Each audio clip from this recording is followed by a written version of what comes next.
Hi class, and welcome back to another lecture for Psych 101, Intro to Psych. Today we're going to talk about Chapter 6, Learning. And as you can see, I've got a friendly assistant here today who's going to play a part in this, because when we talk about learning, we talk about some very specific things, but I'm already jumping in ahead of myself. So before we get to that, reminder, announcements, right? Nothing too major here. Office hours, again, if you have any questions, and additionally keep working on your SONA credits. If you have questions about the exams, which I'm still currently grading through, please let me know. I'm more than happy to discuss any questions that you might have. Regarding what we're going to talk about today, though, today we're going to cover the basics of learning. We'll start with some basic definitions. We'll spend some time talking about non-associative learning and then associative learning.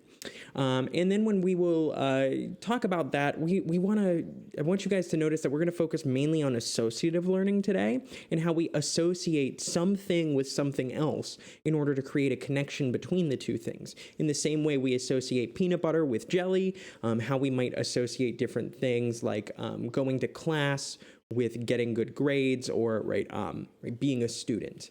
We're going to talk about two specific models of learning that includes classical conditioning and operant conditioning.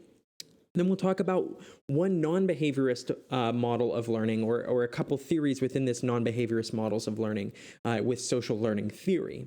But let's start off with the basics of learning. And getting back to my point earlier, what is this idea of learning?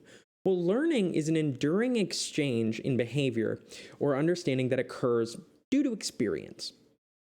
That's kind of a strange definition, right? This can be very simple or complex, but mostly we can think about this when our info moves from our short-term memory to our long-term memory. And this will make a little bit more sense after next week's lecture. How do we learn? We learn in a lot of different ways. We experience events that go on around us, and we make connections between those things. We observe relationships between events, right? So if I were to pick up my pen and then let it go, I can see that I dropped it. I make that association. And then we can note consistencies in the world, right? Every time I do X, Y happens. What happens if I don't do X? Well, Y doesn't happen. So a lot of things regarding these kind of interesting understandings of how we make connections. Now, one thing I want to note here is that this is going to be a very confusing lecture. So if you are watching this right now, hopefully you're paying attention enough to know that I'm going to say that the quiz for this lecture will not be due until the evening, 11:59 p.m. on the day of class. So you do not need to take this quiz before class if you have questions. I am understanding that this is a very confusing lecture. So any questions that you have, save them for the actual in-person lecture, and then we will go over them then, and then you can take the exam. Now, if you're somebody, or the quiz, if you're somebody who's not listening to this, good luck. So let's talk about non-associative learning first. And here's my assistant. This is learning in its simplest form. And basically, this is kind of orienting responses is one way we can think of this. So novel stimuli automatically attracts our attention and causes us to do an exaggerated expression. So in the same way that something new you see draws your eye, right? This happens with animals, with young kids, right? For instance, when my kid gets a little bit older and she can kind of really make out what this one here is, Zelda. So when she can figure out what Zelda is, she's going to look at her and go, wow, what's that thing? And I'm going to go, okay, this is a cat. This is Zelda. She lives with us. And that orienting response is really cool because it only lasts, for a certain while. Oh, we need to pause the lecture, apparently. This is a problem. We'll call that one technical difficulties. So when my kid gets really excited about the fact that the cat's here, right, that's only for the first couple of times she sees the cat. Eventually, it's no longer novel. It's no longer new. So she doesn't have this orienting response. She doesn't kind of look at it. She just says, okay, that's the cat. So in the same way that, the first day you might bring home an animal in your household, you might be so excited and thrilled. And every time you look at it, you're like, wow, that's so cool. And then after a while, you're just like, hey, cat. I don't get the same kind of excitedness as I did the first time I brought my cat home. But, right, what happens if my daughter, sees a snail for the first time? She's going to, again, whoa, what is that? And do this orienting response. And part of the reason that we stop having these oriented responses is this idea of habituation, which we've discussed a little bit, right? That we adapt attention to constant simulation. stimulation, excuse me. So if we are constantly hearing a fire alarm go off or something go off in the background, or the fact that, feel our shirt sitting on our, sitting on our skin, when that stuff just happens and doesn't change, we kind of forget about it. We stop paying attention to it. We habituate to it. We don't let it kind of affect us anymore. It's the reason you can't see your nose in front of your eyes unless you look at it specifically. The reason being is that if you aren't looking ahead, if you're looking ahead, I should say, it's always there, so your mind just kind of blanks it out. Now, we also have this idea of sensitization, though. There's an increased probability of responding in a good way or adaptive way, even in response to a different stimulus. So this is useful as well. And what we mean by this idea of sensitization is, if you found food, right, you are going to continue to search for it. If you found something useful while you were walking, you might look for more useful things. But in the other way, right, if you touch your hand to a hot stove, you quickly learn, hey, that's a bad thing. And you can sensitize yourself to other situations, right? You don't have to go touch a hot fire, right, even though it's a different type of heat, to recognize, I probably shouldn't touch that. So this is going to be learning in its most simple form. This idea that we can kind of just look at something and try to understand what it is, and then based on how often we see it or how useful it is to us, we might kind of figure out what to do with that. But the majority of what we'll be talking about is this idea of associative learning, where we take two pieces of information and associate them together, right? They're repeatedly linked and we connect them in our minds. And the first type we'll talk about is classical conditioning, where we learn from the relationship between two stimuli. This is done by Pavlov, Ivan Pavlov, which many of you have likely heard about, the dog guy. And then there is the operant conditioning, where we learn from the consequences of our behavior. So the difference between learning from our relationship between a stimuli and learning from the consequences of our behavior. And this is done by B.F. Skinner, who we've already seen in that pigeon example in class, but we will spend some more time talking about this. But we're going to spend a good amount of time first talking about classical conditioning before moving on to operant conditioning. So as we mentioned, Ivan Pavlov is the physiologist back in the 1800s who studied the digestive system of dogs. So what he did in reality is he was not a psychologist at all. He just was very interested in how dogs digested things. An interesting question in and of itself. But what he noticed was that every time one of his research assistants would bring food into the lab to study the animals, they would come in through a squeaky door. And he noticed eventually that the dogs would get excited for food even if the RA was walking through the squeaky door without any food. So it was just the noise almost made the dogs start to salivate. And so he wondered, why would dogs salivate with no food present? That doesn't make sense. And then he kind of extended that. Could dogs be made to salivate based on a sound? Oh yeah, 100%. So to give you a little bit more background here, as you can see, here is the kind of setup that Pavlov used. So he had the dogs hooked up to have a little bit of a kind of some kind of tube to measure saliva, recording how much saliva there was being delivered. But remember, saliva or salivation is going to be a reflex. This is something that happens natural if you put food in front of you. So how do we get us to do a natural, how do we get us to do this natural reflex at a sound instead of just at a at some kind of food in front of us? Well, let's look at how it looks before conditioning. Firstly, before conditioning, we know that food leads to salivation. I always want to say salivation with this. Food leads to putting spit in your mouth, right? This reflex. But when we just ring a bell, say if you put a bell on top of a door, kind of like if you're walking into a shop, that doesn't make the dog salivate right out the gate. No. Well, what we can do though is we can associate or pair these two things together.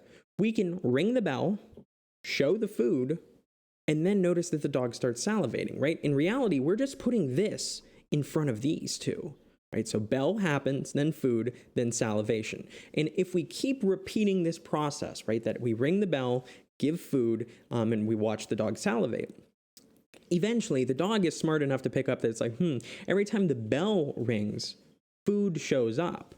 So then more or less what you can think of is the dog associates bell with salivation. So it's almost like it's skipping over this. Bell equals food equals salivation. And so after conditioning, bell equals salivation, more or less.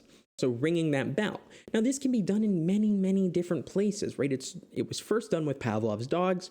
A lot of people I see do this with dogs now and bells, but they actually train the dog to go hit bells on the door when they have to go potty.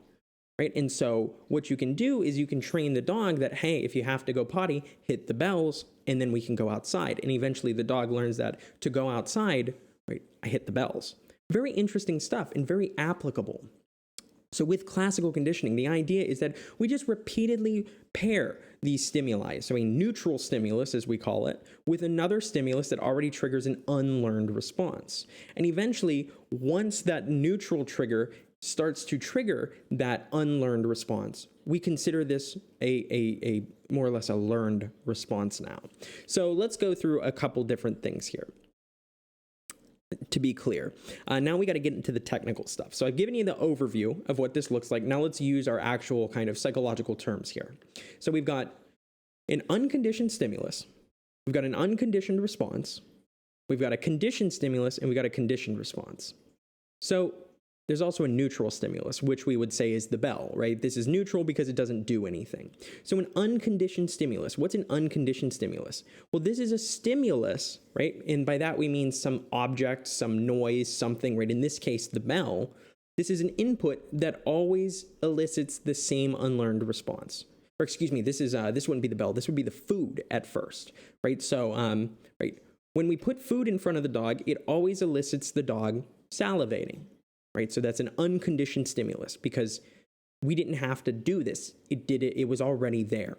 An unconditioned response is that involuntary response. So what's the unconditioned response for this? Salivating. Now let's move on to the conditioned stimuli, right? These are the learned one. So the conditioned stimulus is the previously neutral stimulus here. That's going to be the bell, right? That now elicits the conditioned response. So again, what we're talking about here is the bell now acts as a stimulus to cause that response. Now, the conditioned response is the learned response by the conditioned stimulus.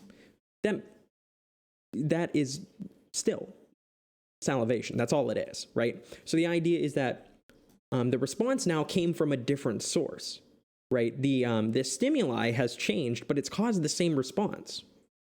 So how does this look? Well, before conditioning, we have food to salivation, and we know the bell does not equal or is not causing salivation. So you should be able to walk through these and know which of them they are. So which of these is the unconditioned stimulus? Which of these is the conditioned? Which of them is the neutral? Which of them is the conditioned response? So being able to do those. So let's look at these here. If you want to pause the video and test yourself, now would be a good time. But the first thing to know is food is going to be an unconditioned stimulus, right? Because it is causing this response, but we didn't have to pair eating with salivating. That's a reflex. It's natural. So this unconditioned stimulus leads to salivation, which is what? An unconditioned response, right? Because we didn't have to learn this pairing. We didn't have to learn that this stimuli equals this response. It's natural. It's a reflex. Now the bell is a neutral stimulus, or NS. Now, what is the salivation here? Is it an unconditioned response? Well, technically, it's no response. This is a tough one here, right? Because there's not going to be salivation based on this. Salivation doesn't happen based on the bell before we condition this. But now, right, during conditioning, we have the bell, the neutral stimulus, leading to an unconditioned stimulus, leading to an unconditioned response. And if we pair those enough, what we see is that after conditioning, we have a conditioned stimulus. This guy turns into the conditioned stimulus, leading to the conditioned response. So make sure, we'll go through a couple more examples in class of that if you have any questions, but you should be able to know which of any one of these in a situation is going to be a conditioned, unconditioned response, stimulus, etc., etc. But now you might be wondering, so if I learn this somehow, does it ever go away? right? So if I'm a dog and I learn that this certain bell means food, am I going to remember that forever? Well, no, we eventually go through a period of what we call extinction. And extinction is the gradual disappearance of this conditioned response, right? So when the conditioned stimulus is occurring without the unconditioned stimulus, right? So imagine we ring the bell and we just don't bring food. And we keep doing that. We keep ringing the bell and we don't bring food. Well, you're going to eventually learn almost like the boy who cried wolf, right? Like, well, it's not going to do anything. So next time you ring the bell, I'm not getting up to come for food.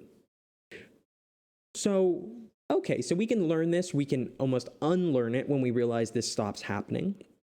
But we can also think of how we actually learn it better the second time.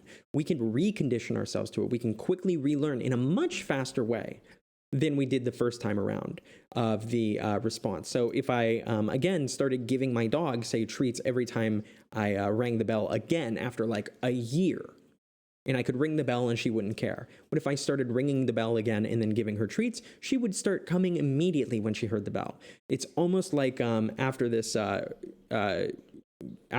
gap here, we get this spontaneous recovery, what we call. So, hey, we stopped doing this, nothing's going on anymore, but then I did it one more time again, right? I ring the bell and I give my dog her treat after a very long time, boom. We've already kind of relearned it and we see it come back again, the spontaneous recovery. A great example of spontaneous recovery was told to me by my intro to psych teacher way back in 2010. And I really like this idea of, so imagine that you had a certain song that you and your friends always played during one summer, or, reminds you of a certain friend or a certain really important time. And, you haven't heard that song in a very long time. Right. And all of a sudden it plays again and those memories come flooding back to you. That's this idea of spontaneous recovery. All of a sudden it's just, oh, I remember now. And that's one way we can think of that. It's not the only way, but it is a kind of nice way to imagine what this spontaneous recovery is like. Now, let's talk about classical conditioning in this kind of graph again. Hopefully this makes a lot of sense, right? Before conditioning, we know that meat is going to make the dog salivate. We know that the bell will not. If we add the neutral stimulus with the unconditioned stimulus, we eventually get this conditioned stimulus, conditioned response combination. Now, the important thing to know is with this, we can talk about stimulus generalization or stimulus discrimination as well. So again, in the same way that oh, that's the wrong class. We talked a bit about stereotyping, I think, in some of the synchronous lectures. And all I want to say to this is this idea of discrimination is not, discrimination, it's not exactly the same thing that we mean. It technically is, but it's not with people. And the idea is we have to discriminate a lot of different things, right? You have to be able to tell that I am not somebody else, right? That your friends are who they are. You have to be able to tell which dog looks friendly and which dog looks mean. You have to be able to tell, right? Are the cops trying to pull me over or are they trying to get past me? You have to make these decisions every day to determine what is what and what isn't it.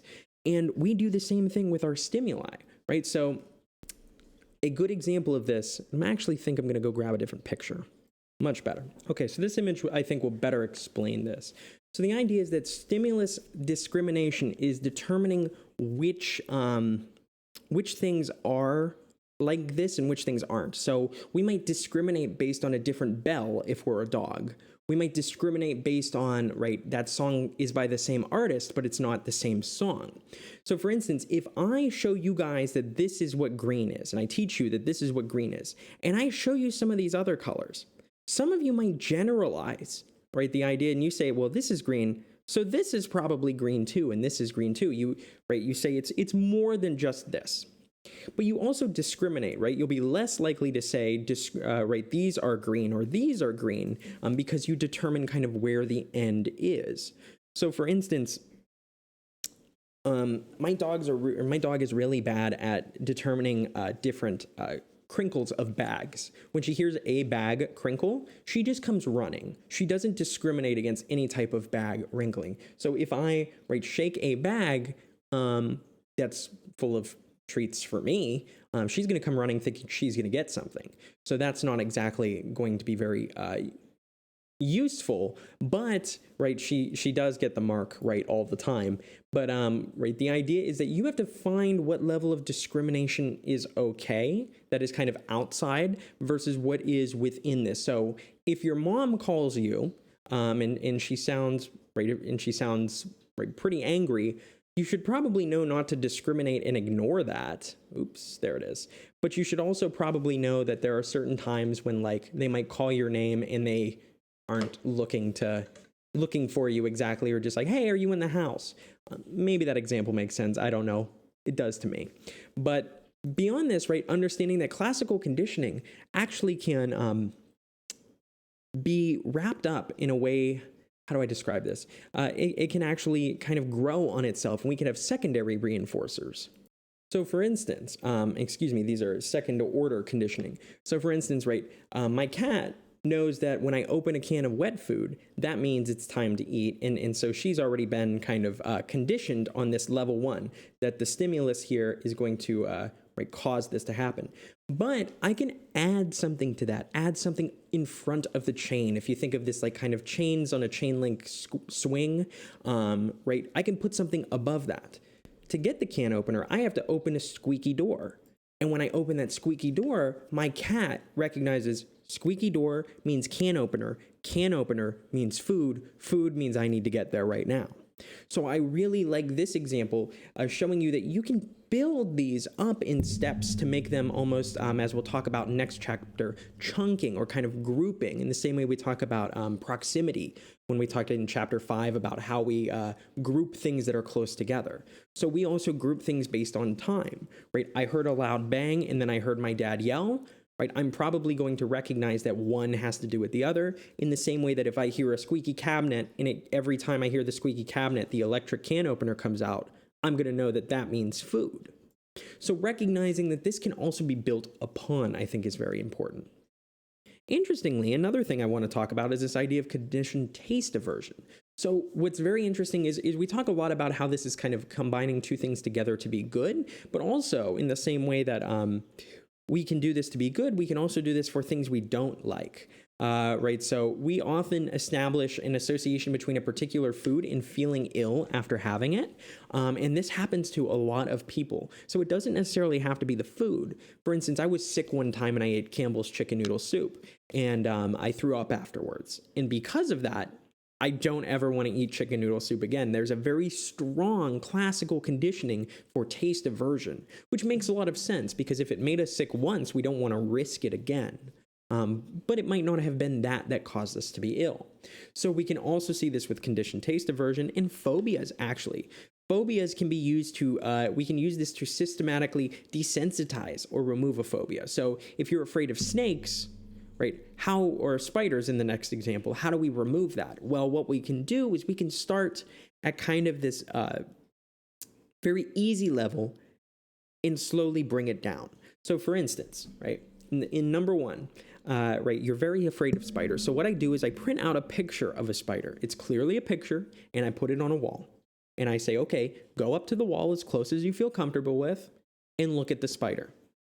And so your heart rate's going to be up because you're afraid of it, and right, I'm not going to put a spider on you or anything, but what I want you to do is slowly but surely, right, condition yourself to recognize that looking at this spider is not causing you any fear, almost extincting that conditioned response of fear when you see a spider. And after that works for a while, we might move up to the next part of the systematic, right, the next step, where now hold that picture of a spider.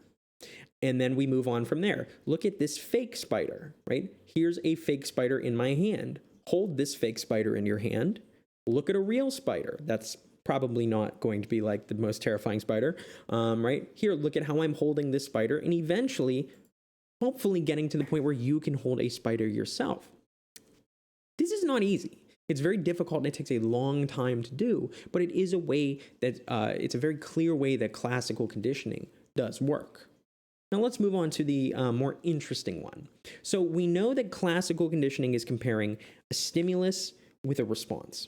And maybe that stimulus is food, maybe that response is salivation, maybe that stimulus is something like, hearing a door open and knowing that somebody else you're expecting is home, right? Being able to see a spider and feel that sense of fear, that's all classical conditioning. But we can also learn through operant conditioning, or the consequences of our behavior. So there was a guy named Thorndike, who we won't spend too much time talking about, but he used to do these puzzle boxes with cats.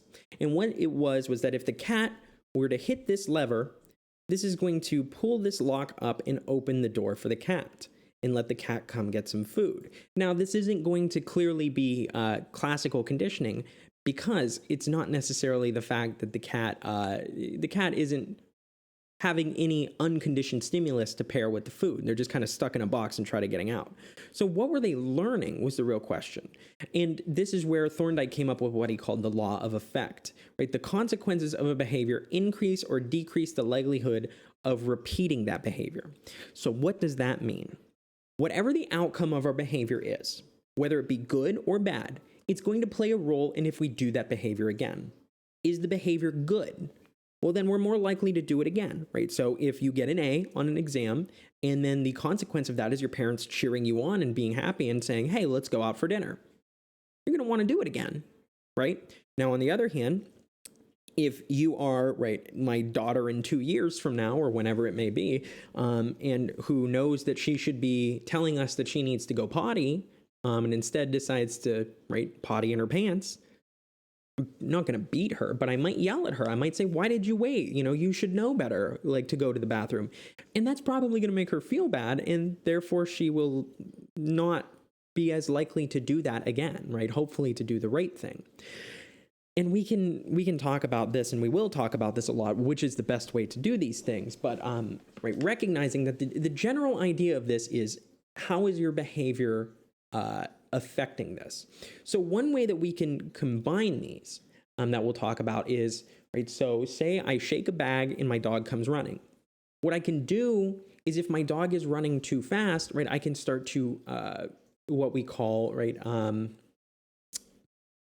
punish, which doesn't necessarily mean like hit my dog, but we can do some things to make it less likely that she's going to be running around the house for it, right? So combining these two things. So she's already made this association, but she still needs to learn from her behavior. So while Thorndike came up with this idea of how to do this with cats in this law of effect, B.F. Skinner kind of came in and formalized a lot of these ideas. B.F. Skinner is somebody you can always recognize because he's got these really, really thick-rimmed glasses on, and he has an enormous forehead. I mean, that thing is absolutely massive. It looks like it's stretched here, and I swear it's not. But the idea is that operant conditioning, learning the consequences of our behavior, alters our future behaviors. And that is the most important thing to understand, and how we can differentiate this from classical conditioning is operant conditioning is about our behaviors, not associating objects. And so he used what he called Skinner boxes. And what he found out was that with these Skinner boxes, as you'll see here, animals can hit a lever. And this lever can release a food pellet over here. And you can do a lot of interesting things with this. And you, if you own a rat, can do this at home. Say that you play a noise out of the speaker, and then the rat presses the lever. You can give them food, and they can learn to associate that noise with the lever with the food. But there's a lot of ways that we can reinforce. There's a matrix of ways. So let's talk about this based on our two kind of criteria here.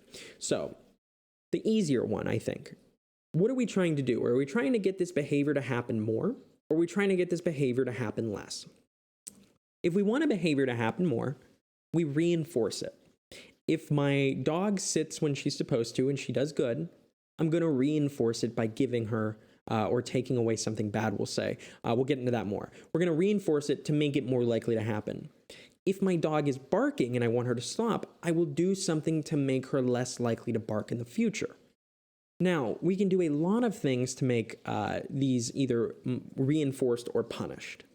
But how we decide which is do we add something, we call this positive, or do we take something away, and we call this negative? Be very, very careful. Positive does not mean good. I can add hitting you, right? Because if I punch you, say you are a kid, right, you are less likely to do whatever it was you're doing. It's probably not good parenting. Actually, it's not good parenting. Not the probably. Ignore the probably. That's bad parenting. But that is a positive punishment. So be very careful on your wording, right? Because positive does not mean good. Negative does not mean bad. On the other hand, if I want to decrease behavior and I want to punish you, I might take away your phone.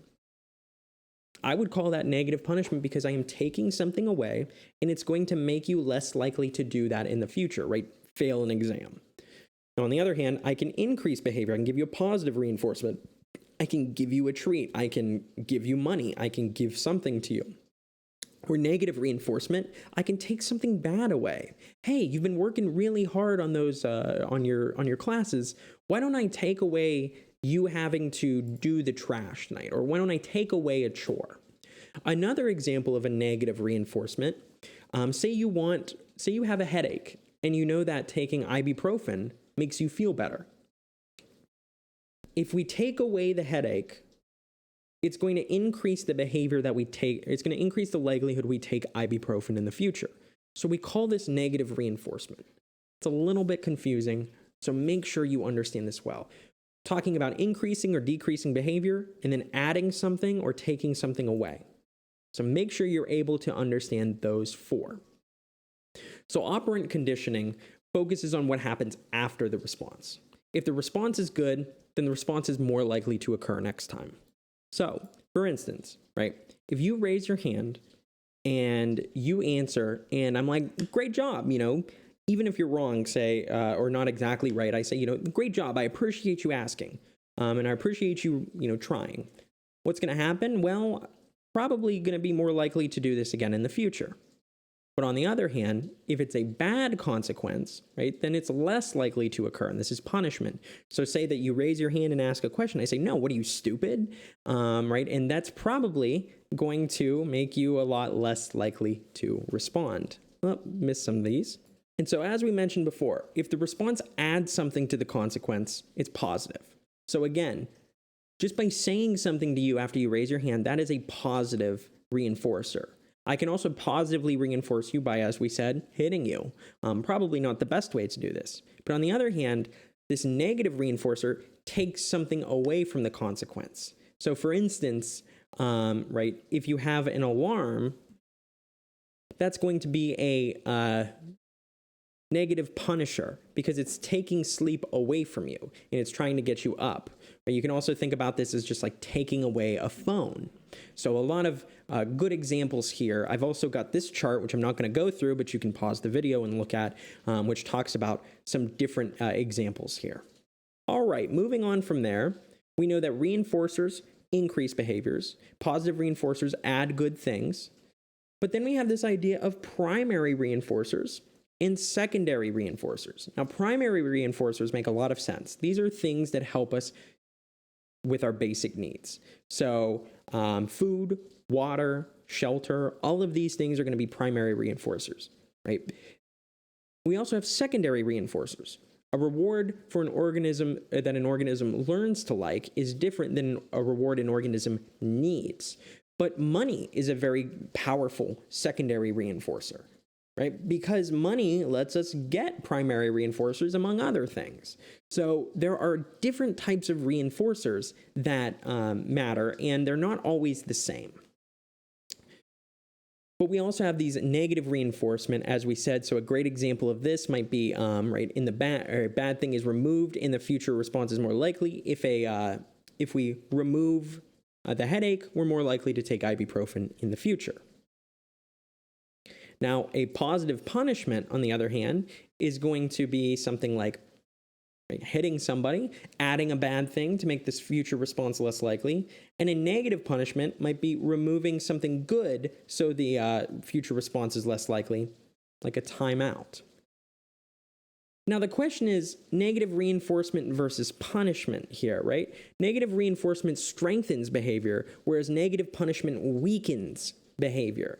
So a negative reinforcement here might again be something like taking away a chore from you, whereas a negative punishment might be taking something you want away. Now, I don't want to get copyright striked, so I'm not going to show this video again, but this is the video we watched in class of shaping and how B.F. Skinner got a pigeon to spin all the way around in a quick demonstration. And this is this idea of shaping. So, right, for instance, if I want my dog to do very specific behaviors, I'm going to have her, I'm going to have to train her, right? It's not like she's going to know how to roll over at step one. I might first have to get her to lay down. I might then have to get her to roll on her side and eventually teach her to roll all the way over. So it's a kind of a staged process, and you have to shape it. And I almost think of shaping clay if you've ever used a pottery wheel, right? You kind of mold it in whichever direction you want. And it's not exactly fast, but it does work. So with all of this, what's interesting is we don't have to actually give the rewards or punishments every time. Right? So that is something really unique about this. We can do that every time where we give it continuously, or we can do it intermittently. So we deliver the response some of the time. We have two ways that we can do this intermittently. Firstly is based on the number of responses or the number of times that have passed. So what's also interesting about this is it could be a predictable or an unpredictable amount of time. So a good example of this is if you go to a casino and you sit at one machine and you pull it forever, eventually you're going to win, right? Eventually that positive reinforcement of, hey, here's a lot of money is going to show up. But you don't know how often that is. But on the other hand, you could, know that for every, say, I remember my great-grandma one time, she asked me and my brother, she said, if you go into the front yard and you pick up acorns, I will give you 5 cents for every 100 acorns you pick up. And this had to have been like 1997. And even then I knew 5 cents was a little low for the amount of work I was doing. But what's interesting though about that example is there was a predictable number of responses of things I had to do. For every 100, I would get 5 cents. If I did 99, nothing. If I did 1, nothing. If I did 100, I'd get 5 cents. If I did 101, I'd still only get 5 cents. Not until I got 200 would I get another 5 cents. Again, man, that's like slave labor now that I think about it. I mean, I guess I was only like 6, so it's okay. But we can talk about it that way, being a predictable number versus an unpredictable, something like this slot machine. And that's just with the amount of times that you actually press this. It's not even or pick up these. It's not even a timed thing. So let me just put this up on the screen for a minute here to kind of give you a better example. So, right, if this is predictable, it's what we call fixed. So at a certain either time or a certain number of activities, whatever it might be, number of responses in this case, we can talk about ratios. So the number of times that you have, number of responses you need is a better way to put this, or the number of time, when we call these intervals. So for instance, if you get paid every 2 weeks, you get paid on a fixed interval schedule. After 2 weeks, right, you will get paid. Now, on the other hand, if you get paid by piecework, say, after every, piece of art that you draw, that you've been commissioned for, you get paid for that. Or, after every 100 stamps you lick, you get paid for that. Now, we can also talk about unpredictable or on the average versions of this. So let's talk about variable interval. A good example of variable interval might be if I decide to give pop quizzes in class. You don't know when the next one is going to be, but after some amount of time, there's going to be a pop quiz. On the other hand, with the variable ratio, after a certain number of, responses, I might give a pop quiz. So it might be the amount of people who talk, or that's not really a good example. Let me give a better one here. I think the best example of a variable ratio is probably just going to go back to this idea of pulling a slot machine, because it's not after a certain amount of times, it's after a certain number of presses, or I guess I keep doing the kind of the pulling of the slot machine here. And that's going to be different than, right, the number of time, right? So quick examples of these, again, for the fixed ratio. So after a specific number of responses, like every one response you give, every one time that you put in money and choose something at a vending machine, you should theoretically get something to eat or drink, or after maybe every 100 pieces of clothing, you get paid for a certain amount. And that's fixed ratio because it happens after a certain number, a fixed number of responses. Variable ratio, again, is going to be something like gambling, because after a varying number of responses, you don't know how many responses until you get it right next time, or get your reward next time, we would say.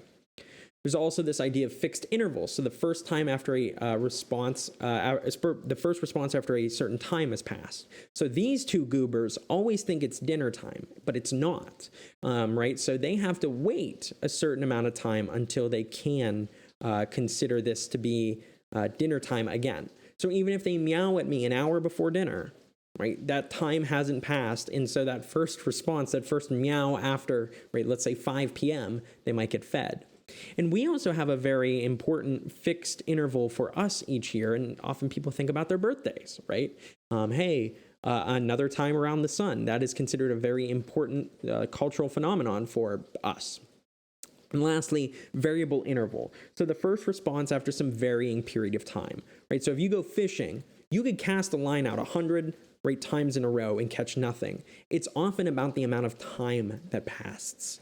And a very interesting thing is that as somebody who doesn't go on Facebook very often, Facebook will eventually, after a while of nobody posting anything or tagging me and things, they'll just give me a notification and they'll be like, hey, your friend that you haven't talked to in 6 months said something. Or, like, hey, you might be interested in this page, because they're trying to get me to re-engage on Facebook. But that's its own thing.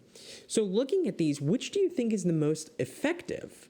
Well, we'll spend some time talking about in class and why that is. But what you'll notice is that if you want to get very quick responses for just a little bit of time, use ratios, fixed ratios specifically, but any type of ratio. But if you want to get more consistent results, use intervals. And we can talk about why that is, but think about it and try to figure it out. All right. So what's interesting about this is there's some cool stuff regarding intermittent reinforcement, right? The idea that we're not giving this every time. So there's also this idea of partial reinforcement extinction effect, right? Where partial reinforced behaviors are much harder to extinguish than continuous reinforcement behaviors. This is why gambling addictions are much more difficult to treat than other things, right? So, for instance, right, if you are an alcoholic, you have a fixed interval that every time you drink, right, you get drunk. But gambling addicts, right, every time that they put money in, they don't get their reward. And so think about it this way. Every time that you gamble, and if you have a gambling addiction, the problem is you don't know when this reinforcer is going to come because it's a partial reinforcer. So you might say, but this next one could be it. And I could win big on this next one. And then you don't win big on the next one. And you say, well, what about this next one eventually? And this explains a lot of things like superstitious behaviors, right? Maybe accidental reinforcement happening. One really interesting one, my favorite one, is that Michael Jordan actually used to wear his UNC practice shorts under his Bulls jersey because he thought they were lucky. This is a guy who is like one of the best NFL players of all times, and he still believed he had to wear a second set of shorts underneath his pants in order to win. And this is a very interesting thing because it's a clear cognitive bias we have. This taught me a lot about superstitions when I was a kid, when I was in college, because I found out that sometimes rats, what they'll do, as we talked about, they have to maybe hit a lever, but they'll believe they have to spin around, like do a full 360 before they hit that lever for the food to come out. And they'll do that every time. They'll say, okay, I got to do my 360 and then press the lever. If they didn't do that 360, they could press the lever and the food would still come out. And it's suggesting, right, they have this superstition.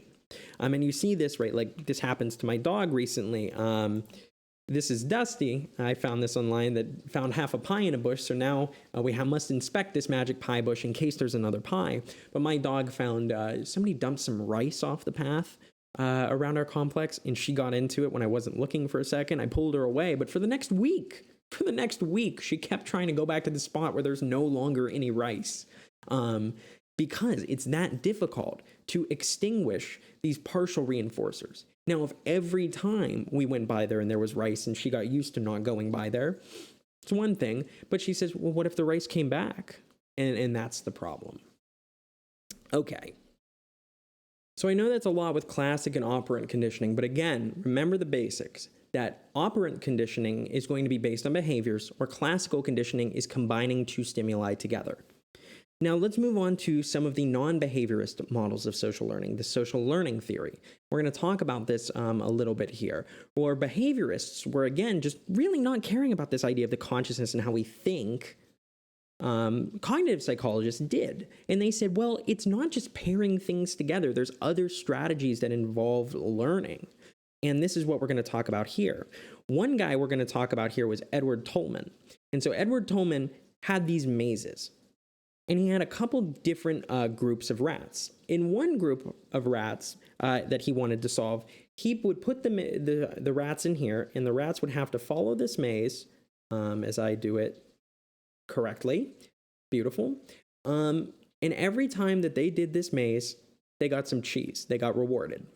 There was another group of rats who every time they did the maze, they did not get cheese.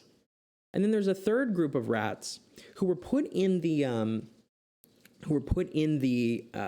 area of the, what would you call this? The maze, and given some time to just kind of wander around. And then they were given cheese. And what happens here? You'll have to excuse me. I just double checked my notes. This group 3 here was actually not given cheese for the first 10 days of this experiment, and then was given cheese, and they ran it once a day. So group 1 got cheese every day, starting at the beginning. Group 2 never got cheese. Group 3 spent the first 10 days not getting cheese, and then started getting cheese. So who do you think will do best? The rats who always found the cheese, the rats who never found the cheese, or the rats who found the cheese after 10 days of no cheese?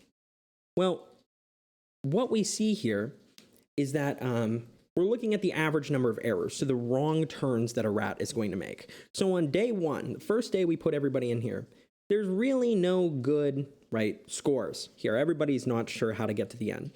And what we see, though, is that as time goes on, the regular food condition, this is going to be the guys who got food every day, they drop pretty quickly, and they go down to making about 3 errors every time.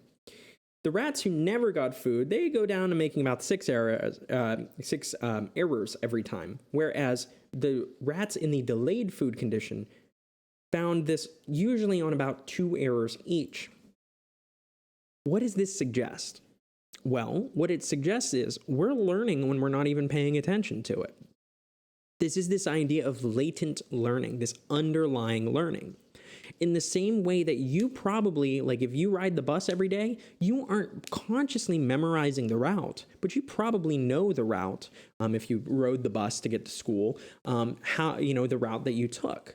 So when there is a reward for this, so say that you now had to take that route, you know the answers already, right? These rats in the delayed food condition, so they got food on day 11, they had already made a mental map. They already knew what was going on, right? They already knew kind of where they were, and they were just going about their business. But if we add a reward to it, now I'm going to go directly to my goal. So what does this suggest? That we have a lot of underlying learning going on throughout our life. Right, so this idea of this latent learning that occurs, that's actually not demonstrated until later, and this idea of a cognitive map, right? So this idea that mental representations of the environment are made in our heads that help us to understand the world. And one interesting finding is that for what do they call them, cabbies, I think, or taxi drivers in London, they have a very increased portion of their brain that's focused on cognitive mapping, because these people know the streets of London very, very well, which takes a large amount of understanding to do, because it's not a very easy city here. I'm going to put this up on the screen here. This is my last slide before my announcements. We didn't go over social learning or insight learning during this lecture. I'm going to do that during class. There's a couple videos and it's a little bit more clear. If you do have questions, I see the questions that you guys ask in the text boxes, that question 11 during the quiz. But if you do have questions that you want answered right before I look at the quiz, which is usually after our class, do feel free to shoot me an email. And if you are having questions about this, this is kind of a tricky lecture. We will spend some time talking about it in class. But with that stuff in mind, thank you all for paying attention. Remember, I've got office hours, and make sure you're working on those SONA credits. If you got any other questions, always feel free to contact me. And if you need anything, I'm always here to help. Thank you all. Have a great day.